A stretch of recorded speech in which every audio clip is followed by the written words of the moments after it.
දෙවෙනි පුංචි දිය ඇල්ලක්. මෙතන තියෙනවා තා තුන්වෙනි දිය ඇල්ලක්. පල්ලෙහා තියෙන එක ඇල්ල නෑ. කොටස නම්. එතනින් පහළ තියෙනවා අප දියලුම. ඒ කියන්නේ දියලුම දිය ඇල්ලට වඩා උඩින් තියෙන දියලුම දිය ඇල්ලෙම දෙවෙනි කොටස. එතනින් පහළ තමයි තියෙන්නේ දියලුම දිය ඇල්ල. පහළට යන බලාපොරොත්තු වෙයි. ඉතින් ඉන්සිරු යමු.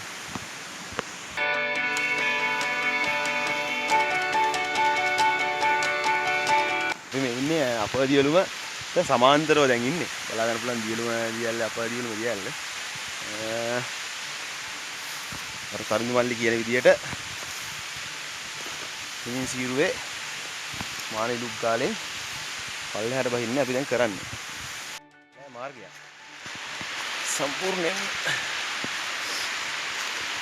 මාර්ගයක් නැහැ ඇත්තටම. අපි අඩිපාරක් හදාගෙන තමයි පහළට මේ යන්නේ.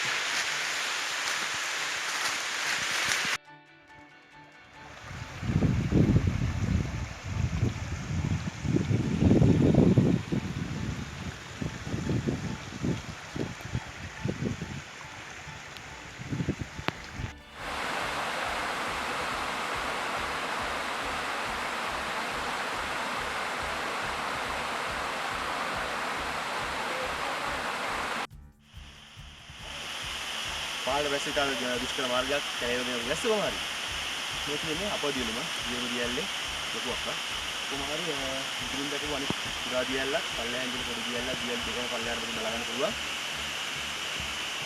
වතුර ප්‍රමාණය කියන කාලේ මෙච්චර තියෙනවද කියලා බලා ගන්න පුළුවන්. මොකද ගලේ තියෙන කොටමනත් එක්ක දෙපැත්තට විදිහට තියෙන වීසිලාවත් එක්ක. කිලෝමීටර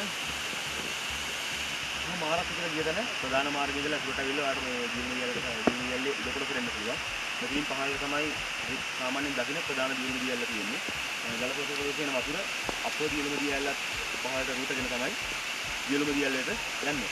කොහොමද ලස්සන දියැල්ලක් වැඩි මානව ප්‍රජාවකින් සංවිලා තියෙන දියැල්ලක් එක්කම එහෙම ලොකු ප්‍රදේශයේ ලොකු කණ්ඩායම් කීපයක් හෝ සංචාරක ක්‍රියාත්මක වෙන්නේ නැහැ. නමුත් ලස්සන දියැල්ලක් උඩ බලාගන්න පුළුවන් ආයෙත්.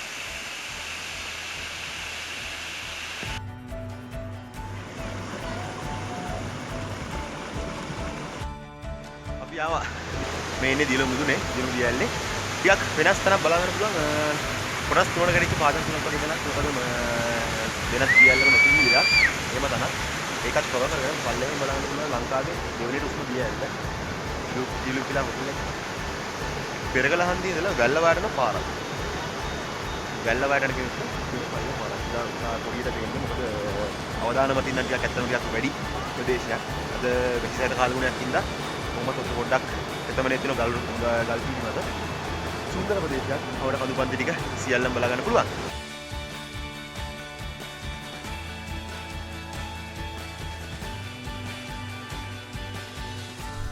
ලංකාවේ දෙවෙනිට උසම දියඇල්ල වන දියලුම දියඇල්ල පූනගල ප්‍රදේශයේ තියෙන අවසන් දියඇල්ලයි.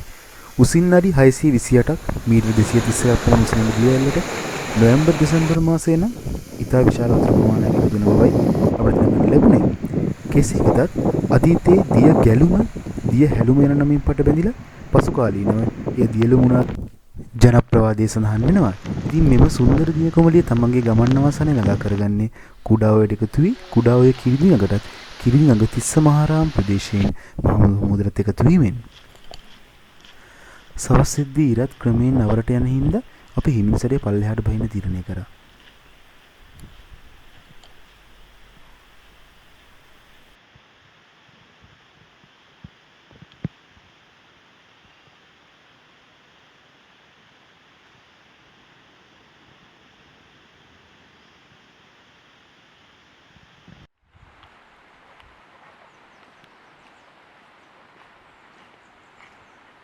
ගමන් දියලුම සංචාරය ඉවරයි.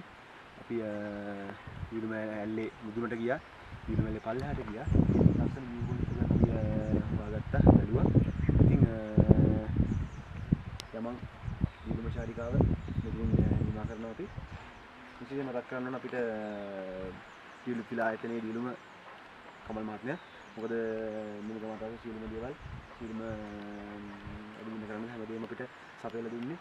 හැමදේම මත ඊපස්සේ තියෙන ටියුලි කියලා. ඔය දියලුම කෙනෙක්ට දියලුම ඇල්ල එක්කෙල්ලේ නරඹලා නවාතෙන් පාසුකම් ගන්න හැමදේටම ඉතා සුන්දර නවතන් පළක්. ඉතින් වෙන කෙනෙක් ඉන්නවනම් එන්න පිළිපිලයකට. ඉතින් අපි යමන් ඒ කමල් මහත්මයාට ස්තුති කරන ගමන් මෙතන වැඩ කරන අනිත් සියලුම දෙනාට කෑම්බීම සපයලා දීපු ඒත් එක අපිත් ගිහුව මතක් කරනවා අපේ තරඳු මල්ලිව අපි මුදුනට එක්කන් ගිහලා අපි හැමදාම එක්කන් ගියා. ඒ හැමදේම එක්ක ආයෙ දවසක අපි හම්බෙමු යමන් දියලි චාරිකාවක. අපි යන්නේ.